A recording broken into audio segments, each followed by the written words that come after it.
La presencia del expresidente de la Corte de Constitucionalidad, el abogado Mario Pérez Guerra, quien sirvió tan alto cargo durante el periodo 2007 a 2008 que empieza en el mes de abril de cada año. Conversaremos sobre la iniciativa de reforma a la Constitución Política de la República, actualmente en discusión en el Congreso de la República.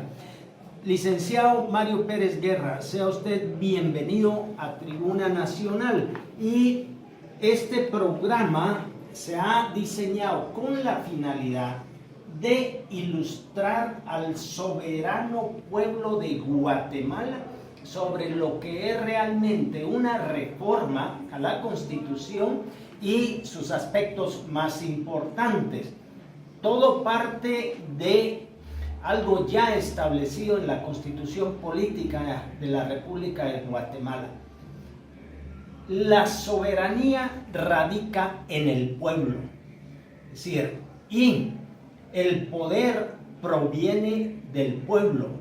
Y hablando en términos de doctrina jurídica, un tratadista de apellido Couture, uruguayo, dijo: el pueblo es el juez de los jueces. Nuevamente, licenciado Pérez Guerra, sea usted bienvenido a Tribuna Nacional. Y si a usted le parece, empezaríamos hablando sobre quiénes tienen iniciativa para proponer reformas a la Constitución. Los micrófonos son suyos, licenciado Pérez Guerra. Muchas gracias, licenciado del Águila. Muchas gracias a Radio Nuevo Mundo y al pueblo de Guatemala que nos está escuchando el día de hoy. Creo que previo a responder a la pregunta hecha, vale la pena hacer la observación siguiente. Se ha estado manejando a nivel de muchas personas el hecho de que las personas que están en contra de las reformas a la Constitución son personas que apoyan la corrupción y que apoyan el hecho de que las cosas estén haciendo mal y que quien va a perder es el pueblo de Guatemala.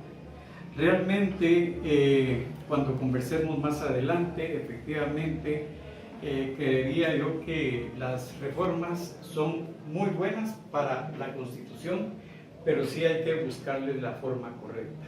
Tal como están planteadas, como lo veremos más adelante, creo que no es correcto. La otra observación que tengo que hacer es que hay gente que dice que si no se aprueban, que si se aprueban estas reformas, vamos a llegar a un estado tal como está Venezuela. Yo creería que ese criterio también es incorrecto. Realmente aquí ni vamos a llegar a Venezuela, como tampoco quienes adversamos las reformas estamos a favor de la corrupción. Lo que debemos hacer acá en Guatemala, creería yo, es una reforma sana a la Constitución con el objeto de que realmente se reordenen todas las funciones del Estado. Hablar en este momento únicamente de las reformas al sector justicia es únicamente estar hablando de una reforma parcial de la Constitución. Y realmente lo que necesita el pueblo es una reforma integral a todo el sistema constitucional. En cuanto a la pregunta, a mí sí me gustaría ser un poquito amplio en ese sentido, licenciado del Águila, porque la iniciativa de reforma constitucional es un derecho que tienen diferentes entes para proponer al Congreso de la República un proyecto, porque así se llama, proyecto de reforma constitucional. La iniciativa es el derecho, pero lo que se presenta es un proyecto de reforma constitucional. Nosotros tenemos actualmente la Constitución que nos rige. En ella, el artículo 277 dice que tiene iniciativa para proponer reformas a la Constitución 4 entes bien determinados. Por una parte, el presidente de la República tiene derecho de proponer reformas a la Constitución, pero no es él solo, es en Consejo de Ministros. Esto es muy importante porque si, por ejemplo, el presidente desea proponer reformas a la Constitución, previamente tiene que realizar una sesión en Consejo de Ministros en donde ellos precisamente discutan un proyecto de reforma a la Constitución para que luego de haber aprobado en Consejo de Ministros sea ya un tema que se pueda presentar al Congreso de la República. No es solo así el tema, no. Tiene que haber el consenso de los ministros de Estado conjuntamente con el presidente. Luego también tienen derecho a plantear, a presentar proyectos de reforma a la Constitución 10 o más diputados. ¿Qué quiere decir esto? Esto quiere decir que 10 diputados al Congreso de la República deben ponerse de acuerdo previamente en presentar un proyecto de reforma a la Constitución. Es decir, previo a plantear ese proyecto, pues naturalmente tienen que hacer estudios, tienen que hacer análisis, etcétera, acerca de lo que ellos quieren plantear como una reforma a la Constitución, para que luego, mediante un documento formal, ellos presenten precisamente ese proyecto. También tienen iniciativa de reforma a la Constitución la Corte de Constitucionalidad. Y cuando estamos hablando de la Corte de Constitucionalidad, estamos hablando de la Corte en pleno, o sea, sus 5 magistrados titulares. ¿Qué deben hacer ellos? Ellos lo que deben hacer es precisamente preparar, analizar un proyecto, aprobarlo ellos mismos y luego, en nombre de la Constitución, presentar ese proyecto al Congreso de la República. No puede solo el presidente de la Corte o solo alguno de los magistrados o 2 de los magistrados o 3 presentar un proyecto, no, debe ser la Corte de Constitucionalidad.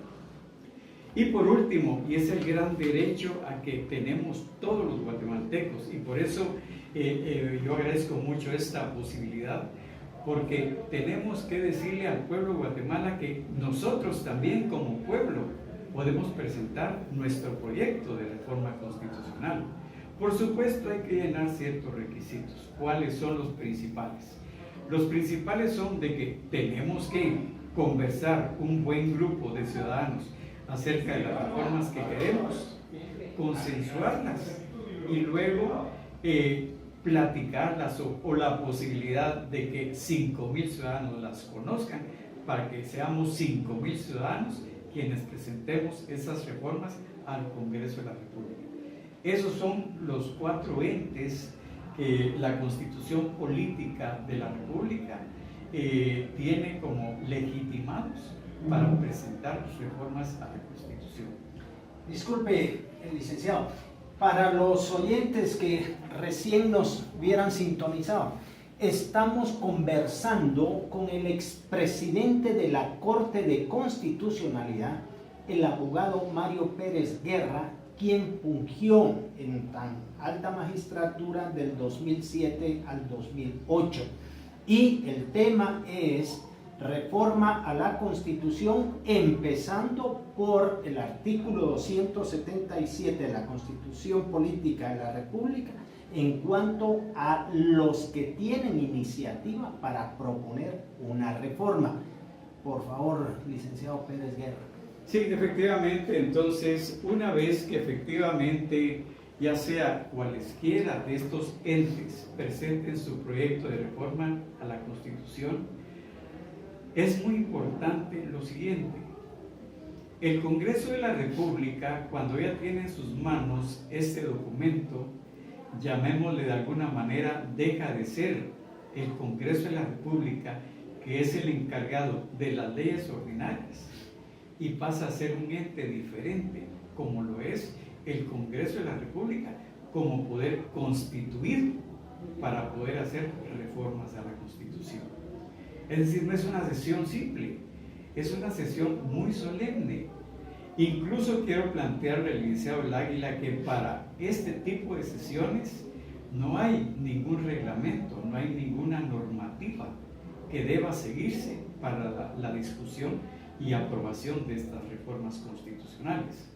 Si actualmente se utiliza alguna normativa de forma análoga, es el procedimiento general para discutir y aprobar leyes ordinarias, que es lo que están haciendo. Pero yo que diría que acá en este caso es un órgano probablemente con mayor jerarquía el que se constituye en este momento para las reformas constitucionales. Es una sesión que a mi criterio debió haberse preparado con una mejor planificación, como un acto más solemne, porque se está tratando de hacer una reforma al texto matriz, al texto madre del Estado de Guatemala. Excelente explicación, licenciado. Es decir, para que los oyentes se ilustren sobre el tema, que es el pueblo de Guatemala, ni más ni menos que eso, ¿qué más le podemos comentar sobre el aspecto que usted mencionaba de ese proceso que arranca desde quienes tienen iniciativa, en qué calidad lo conoce el Congreso de la República y los pasos subsiguientes? Sí. Hay un tema más que efectivamente en este caso se toma y es lo que se llama sin demora, sin demora. Ese es un tema que es sumamente importante. ¿Y qué quiere decir esto? Mire, aquí en Guatemala ya se han presentado varios proyectos de reforma constitucional. Si usted recordará, el más reciente de hace unos 3, 4 años aproximadamente fue el tema de Prorreforma, ¿verdad? Y también con anterioridad, no recuerdo si antes o después, estuvo el proyecto de reforma constitucional que presentó el denominado consorcio USAC-URL, y así es. No sabemos como pueblo de Guatemala qué pasó con esos proyectos, porque antes de esos también hay otros proyectos. De alguna manera ahí debiera haber habido alguna prelación para ir conociendo proyecto por proyecto, y si los mismos no son aprobados, pues indicarlo, informarle a la población de por qué no fueron aprobados, porque en este momento sí se le está poniendo tanta importancia precisamente a este proyecto, cuando hay otros que debieron haberse conocido ya con anterioridad. Disculpe, licenciado Pérez Guerra, para los oyentes que no están familiarizados con terminología jurídica, usted me corregirá. Prelación, en otras palabras, quiere decir primero en tiempo, primero en derecho, correcto. ¿Es correcto? Sí, es correcto. Efectivamente, a criterio mío, y no a criterio mío, sino a criterio de un debido proceso, porque también dentro de la actuación constitucional hay debidos procesos, no solo en los juzgados, también en la actividad legislativa hay un debido proceso, es decir, se tiene que ir cumpliendo con los pasos que establece la Constitución. Y si, por ejemplo, un grupo de ciudadanos o un ente con facultad para presentar iniciativas de reforma constitucional ya presentó algún proyecto en una oportunidad anterior, esos proyectos deben haberse conocido y haberse conocido el resultado de los mismos. Pero al momento no sabemos qué pasó con esos proyectos. Entonces la demora de esos, conocer esos proyectos, pues ya es algo que perjudica al propio pueblo de Guatemala, porque no se está conociendo ese tipo de procesos. Este proceso, en cambio, de reforma constitucional sí lo están conociendo con bastante rapidez. Sea que se apruebe, sea que no se apruebe, se le está dando la importancia. ¿Por qué no se les dio la importancia del caso a todos los procedimientos anteriores? Licenciado, en su opinión, ¿podría eso dar pie a alguna acción de inconstitucionalidad? No, en su oportunidad creería yo que los entes que plantearon esas reformas constitucionales pudieron haber planteado un amparo ante la Corte de Constitucionalidad. ¿Por qué motivo? Por probablemente la omisión del Congreso de la República en conocer esos temas con la mayor rapidez posible. Eso pudo haber sido, ¿verdad? De tal manera pues que la Corte de Constitucionalidad, mediante un amparo, diría yo que sí puede exigir al Congreso de la República a que reoriente el trámite de ese proyecto de reforma constitucional. Por supuesto que el amparo debe plantearse dentro de los 30 días siguientes al acto violatorio, ¿verdad? En este caso de esa reforma ya se pasaron no 20 ni 30 días, sino se pasaron algunos años. De tal manera que plantear que haría alguna acción de amparo en ese sentido probablemente sería declarada sin lugar. Licenciado Pérez Guerra, usted que fue presidente de la Corte de Constitucionalidad, digamos, ¿qué otros aspectos nos puede comentar especialmente para que la población, el pueblo de Guatemala se ilustre en este tema en cuanto a la fase inicial? O sea, quienes tienen iniciativa para proponer una reforma a la Constitución, el proceso que debe seguir, si hay algo más en ese tema, los micrófonos de la Gran Nuevo Mundo están a sus órdenes. Bueno, yo diría, aunque este es un tema un poquito más largo que podríamos conversarlo adelante, es el tema de la falta de legitimación que este proceso tiene en este momento, ¿verdad? Es decir, no creo que haya nacido precisamente de la mejor manera. Ya decía yo hace un momento, quienes tienen legitimación para presentar reformas a la Constitución. Y hasta donde yo sé, esa legitimación no fue acreditada desde un principio. Tenemos que ir a un breve corte, licenciado Pérez Guerra, y a nuestra audiencia queden en sintonía de Tribuna Nacional por la Gran Nuevo Mundo, porque el tema es precisamente para ilustrar al pueblo lo que está pasando en el Congreso en este momento. Volvemos enseguida.